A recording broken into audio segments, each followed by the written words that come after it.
जो भारतीय जनता पार्टी और उसके अनुसांगिक संगठन में हो, अगर तुम्हारी जमीर जिंदा है तो मैं शहीद लाल पदमदर की कसम आपको दिलाना चाहता हूं कि जिस शहीद लाल पदमदर की कसम खाकर आपने इसी छात्र भवन से छात्र संघ का चुनाव लड़ा था, वही शहीद लाल पदमदर आज कैद है। उनको आजाद कराने के लिए अपने घरों से बाहर कब निकलोगे? अगर वास्तव में छात्र संगठन है तो मैं चुनौती देना चाहता हूं एबीवीपी के लोगों को, अगर तुम्हारे बाजुओं में दम है, तुम्हारा जमीन नहीं बिका है, तुम्हें प्रोफेसर की लालच नहीं मिली है, तो जाओ इलाहाबाद विश्वविद्यालय के कुलपति का आवास का घेराव कर लो कि अखिल भारतीय विद्यार्थी परिषद में नाम लेकर कहना चाहता हूं कोई छात्र संगठन नहीं है। डायनामाइट डायनामाइट पटान पटाना कौन माइट माइट माइट बोलता रहता है? मैं देखता हूं ये माइट वो माइट तमाम might right might fight might, मुझे समझ में नहीं आता ये कौन सा माइट। नौजवानों का संगठन, उसका अध्यक्ष प्रोफेसर। कितना हास्यास्पद बात है भाई कि किसी छात्र को किसी प्रोफेसर ने अगर आंख दिखाई तो उसकी आंख में आंख डालकर उसकी आंख निकालने की धमकी दी गई। बीच में अवरोध आप पैदा करेंगे, हम पैदा करेंगे, कोई रास्ता नहीं निकलेगा। ये हमारा विश्वविद्यालय है, आप आज आए हैं कल चले जाएंगे। नहीं, जेल तो हम लोग का दूसरा छात्रावास था, जेल तो हम छात्रों का गहना है। हम लोग उत्तर प्रदेश की एक जेल नहीं कई जेल काटे हैं। नौजवान साथियों, हम लोग जब पूरे प्रदेश में घूमते हैं और देखते हैं तो एक तरफ ऐसा भी संगठन है जो अपना नाम आयनामाइट डायनामाइट पटान पटाना कौन माइट माइट माइट बोलता रहता है। मैं देखता हूं ये माइट वो माइट तमाम might right might fight might, मुझे समझ में नहीं आता ये कौन सा माइट। आप छात्र संगठन है।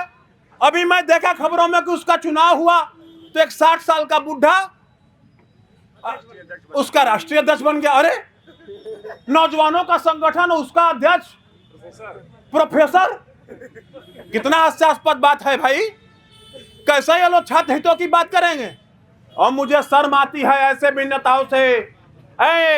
इलाहाबाद विश्वविद्यालय की प्राचीर से निकले छात्र संघ के वो पदाधिकारी जो भारतीय जनता पार्टी और उसके अनुसांगिक संगठन में हो, अगर तुम्हारी जमीर जिंदा है तो मैं शहीद लाल पदमदर की कसम आपको दिलाना चाहता हूं कि जिस शहीद लाल पदमदर की कसम खाकर आपने इसी छात्र भवन से छात्र संघ का चुनाव लड़ा था, वही शहीद लाल पदमदर आज कैद है। उनको आजाद कराने के लिए अपने घरों से बाहर कब निकलोगे?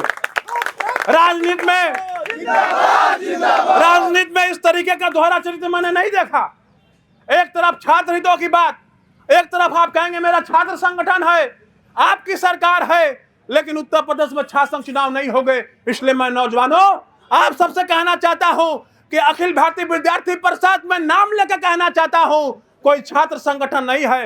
भारतीय जनता पार्टी का कैसे काम हो, इसलिए उस काम का संगठन है, कोई छात्र संगठन नहीं है। अगर वास्तव में छात्र संगठन है तो मैं चुनौती देना चाहता हूं एबीवीपी के लोगों को, अगर तुम्हारे बाजुओं में दम है, तुम्हारा जमीन नहीं बिका है, तुम्हें प्रोफेसर की लालच नहीं मिली है, तो जाओ इलाहाबाद विश्वविद्यालय के कुलपति का आवास का घेराव कर लो। जाओ इलाहाबाद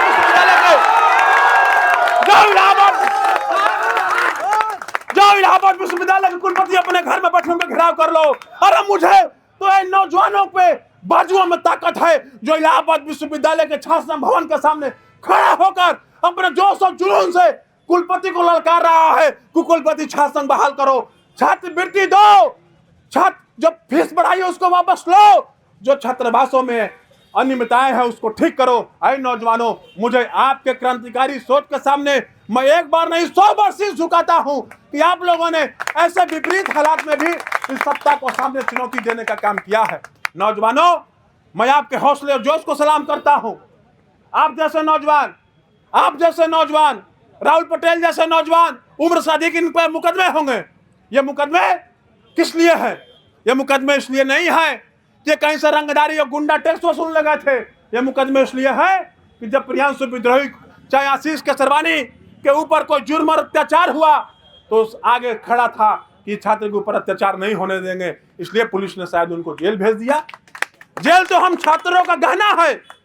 हम लोग उत्तर प्रदेश की एक जेल नहीं कई जेल काटे हैं। नहीं, जेल तो हम लोग का दूसरा छात्रावास था। लगातार एक साल नहीं कई साल जब 2013 से आना जाना शुरू हुआ तो नैनी जेल से आना जाना हम लोगों का लगातार लगा रहता था। और इसलिए नहीं लगा रहता था कि हम लोग शहर के किसी उद्योगपति को फोन करते हों कि कहाँ हो, हमें 50,000 रुपया भिजवा दो। इसलिए नहीं, किसी डॉक्टर को नहीं फोन करते थे कि कहाँ हो, ये कर दो। किसी गाड़ी के एजेंसी मालिक को नहीं फोन करते थे कि गाड़ी दे दो। हम लोग इसलिए विवेकानंद पाठक सर के नेतृत्व में, इसलिए राहुल पटेल और जितेंद्र धनराज जी, इनके साथ हम लोग जेल काटे हैं कि किसी छात्र को किसी प्रोफेसर ने अगर आंख दिखाई तो उसकी आंख में आंख डालकर उसकी आंख निकालने की धमकी दी गई कि अगर छात्रों के साथ जुर्म करोगे और अत्याचार करोगे तो ये छात्र तुम्हारी आंख निकाल लेगा। तब प्रोफेसर ने हमारे ऊपर मुकदमा लिखवाया और हम गए हैं जेल में। हमारा जेल जाने का इतिहास क्रांतिकारी इतिहास रहा है। जिस जेल में देश के आजादी को लोग रहे हैं उसमें हम लोग रहे हैं। इसलिए मैं नौजवानों, इस विपरीत हालात में आप यहाँ उपस्थित हो, मैं आप सबको बधाई व शुभकामनाएं देना चाहता हूं कि आप लोग ही देश के मुस्तकबिल हो, आप लोग ही देश को बनाओगे, आप लोग ही इस देश को बचाओगे।